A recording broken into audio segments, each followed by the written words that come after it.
లేచి తిరుగుతున్నవాడు లేడు. ఇంద్రజిత్ శక్తి తెలుసు కాబట్టి విభీషణుడు వెళ్ళిపోయాడు, దొరకలేదు. స్వామి హనుమ ఏ అస్త్రము చేత బంధింపబడదు కాబట్టి హనుమ ఒక్కరే ఉన్నాడు. అందరిలో పెద్దవాడు, బ్రహ్మ యొక్క అంశలో వచ్చినవాడు, జాంబవంతుడు నేల మీద పడిపోయినాడు. విభీషణుడు కాగడా పట్టుకుని అడిగాడు, తాతా కుశలమేనా అని అడిగాడు. వానరులలో శ్రేష్ఠుడైన హనుమ బ్రతికి ఉన్నారా అని అడిగాడు జాంబవంతుడు. విభీషణుడు అన్నాడు, తాత నువ్వు అడగవలసినది రామలక్ష్మణులు కుశలముగా ఉన్నారా అని అడగాలి.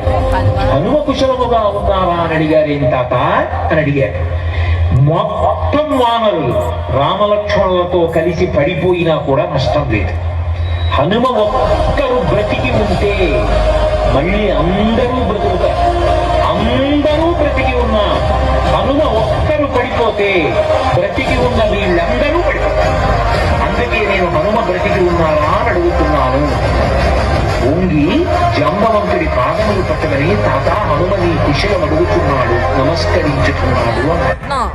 పగలు గాని రాత్రి గాని నీటిలోను వాయువులోను భూమి మీద గాని ఆకాశమునందు గాని దేవతల వల్ల గాని హరే దానవుల వల్ల గాని నీకు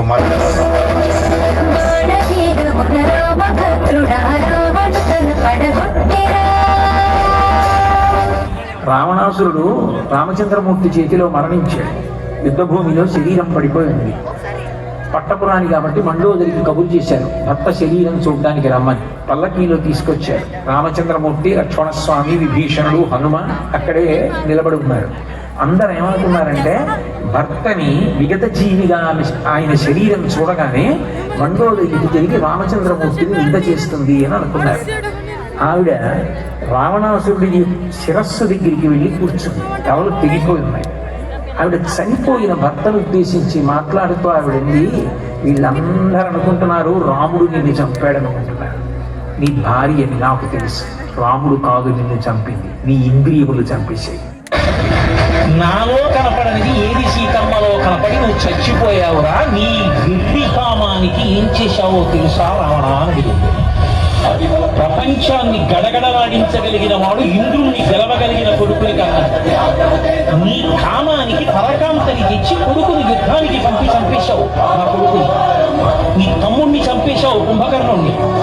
ఇప్పుడు నువ్వు చచ్చిపోతే నీ తమ్ముడు విభీషణుడు నీ తల కొరివి పెడతాడు.